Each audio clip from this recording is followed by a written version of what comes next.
I have been involved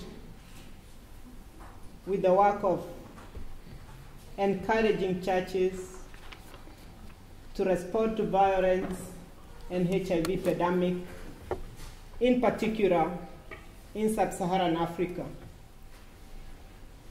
I'm grateful for this opportunity as we are gathered around the book we have come to love, the Bible. I'm grateful to the people who planned this day because they made sure that we have opportunity to hear different parts of the scripture read to us and hopefully get us encouraged to get deeper into the Bible. Because the Bible is one item that brings us together as Christians and as churches. It's a main source of enlightenment, empowerment, inspiration in our journeys of faith, and as we engage in God's mission. And that's how we started this morning, to be reminded how powerful the Bible can be when it's read within a particular context. Today we know that HIV and AIDS has been one of the major life-threatening diseases and conditions in our time. We have also come to appreciate that sexual gender-based violence is another area in our lives where our lives are destroyed, dignity is taken away from us, and we have come as people of faith, as Christians, to turn to parts of the Bible to help us navigate through these difficult illnesses and tragedies in our lives.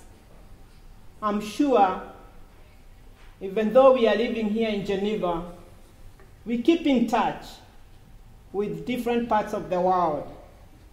And the statistics that we have on HIV or sexual gender-based violence is something that we need to stop and think again. What's really wrong in our relationships? Especially because HIV is largely sexually transmitted, and that even makes it more complicated for us to address the epidemic within the Christian churches. What we have come to discover in the process of engaging churches and seminaries and other church-related bodies is that effective and empowering leadership is very, very critical. We need people in our congregations and parishes and synods to speak with authority and clarity as we promote healing and fullness of life. We are living at a time in some contexts of unthinkable, unspeakable suffering and needless death, which has become a way of life for some people. Recently, I had time with a young woman of 28 years. She has willingly told her story, which is very painful. She was sexually molested when she was 9 years old by a family friend, and the parents decided they would not talk about it. At the age of 18, she was gang raped and left almost for dead. At the end of the day, she delivered a baby boy after 9 months, and she discovered she was HIV positive from the rape. She is a Christian, and she agonized if she could keep the baby. And she decided against abortion because of her faith.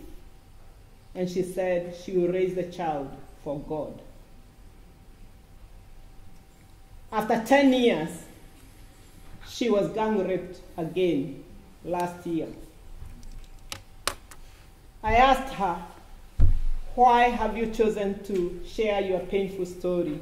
She has a documentary that will be coming out in the months to come. And she said, I love my child so much, I had to tell my child the truth, that I don't know who his father is. And I also wanted him to know that I'm HIV positive. It's that kind of work that we do when we work with churches. And that is why I chose the theme of this afternoon and the text that has just been read to us. Because I asked myself, a Presbyterian clergy for the last 30 years, what would I do if the person who came and followed Jesus was this woman who wanted to share her story with me? I asked myself, supposing it was her mother or her father who came to tell me that her daughter is seriously depressed at home as a result of the gang rape, what would I have said as a pastor? And it's in this context where we have found priests, pastors, leaders in our communities functioning either as gatekeepers or channels of healing and fullness of life. You can be a gatekeeper as a leader. When that person comes to you, you look at them and decide you will not let them in. You will not let them experience the healing power of God. You will begin to judge them or to ask, what were you wearing when you got raped? Why couldn't you scream enough so that these men could stop raping you? We have had those answers or questions put to a person who comes to a church leader, whom I have decided to call the gatekeeper. We have known the last 3 decades with HIV how some of us in our Christian communities have stigmatized, excluded, and discriminated people who have decided to disclose their HIV status.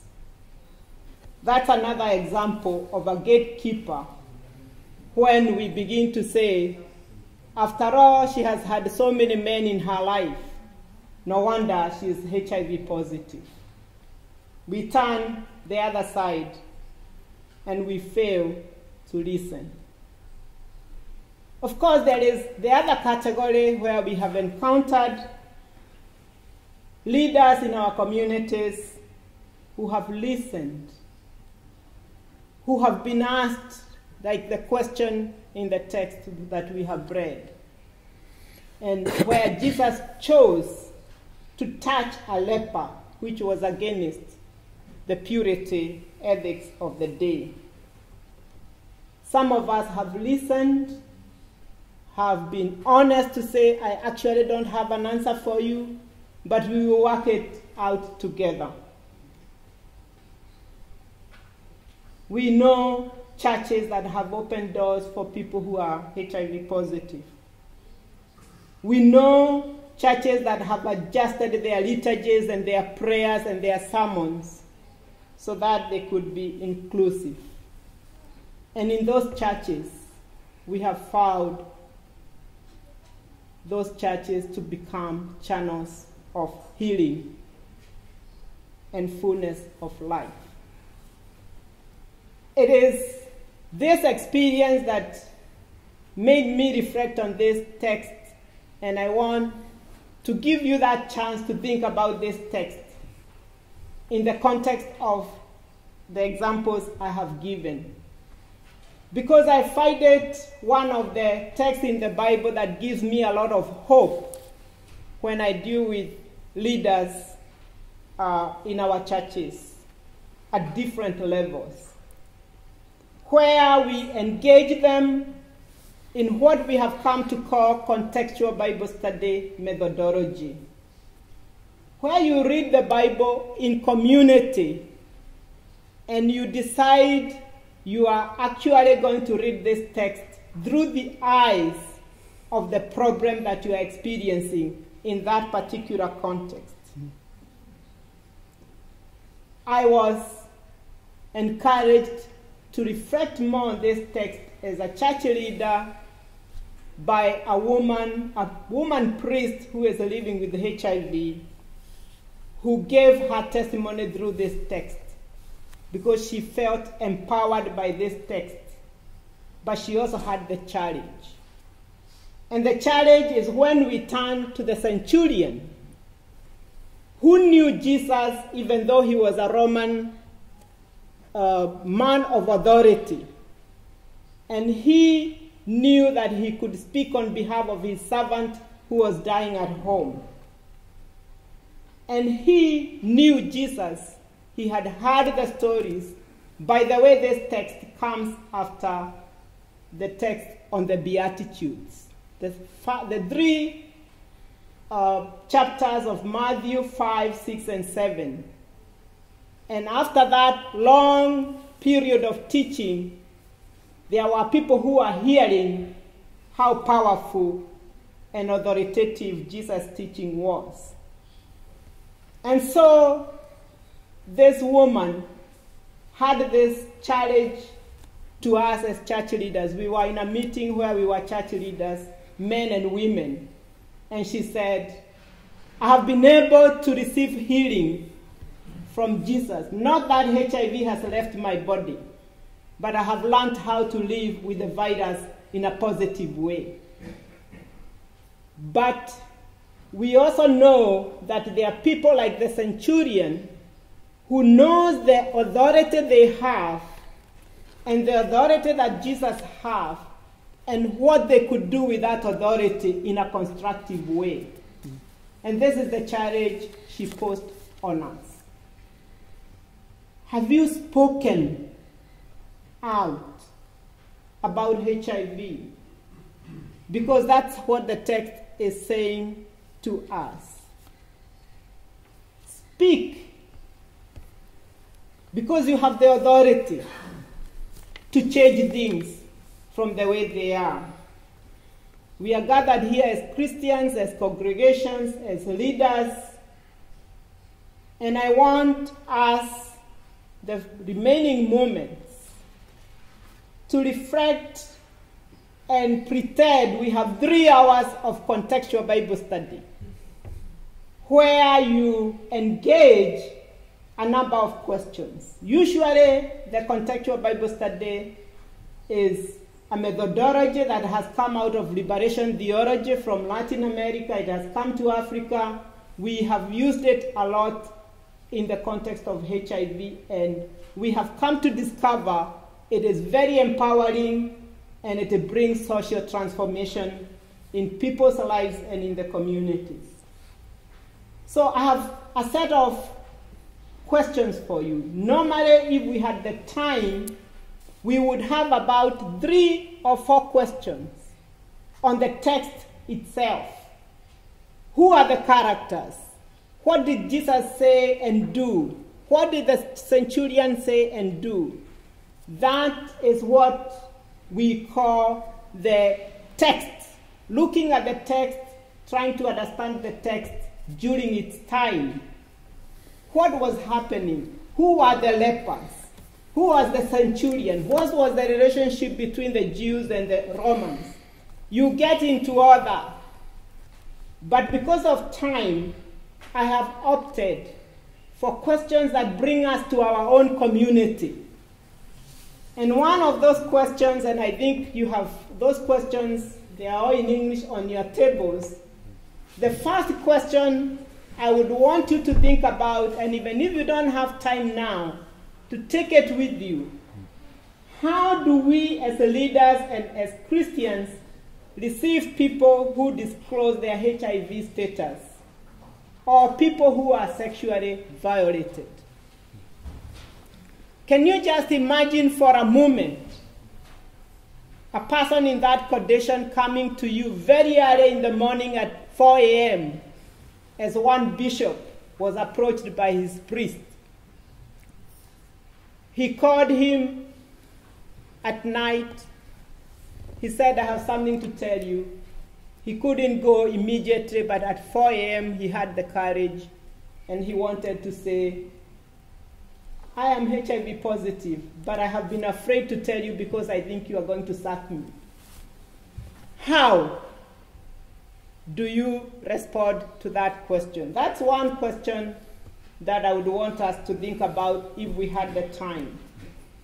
The second one, how does this text help us to understand the meaning of authority and how authority should be used in religious communities in light of HIV pandemic and sexual and gender-based violence, for instance? We who come from Africa, we know how powerful and authoritative church leaders are and can be. We know when a bishop says something, it is almost the last word.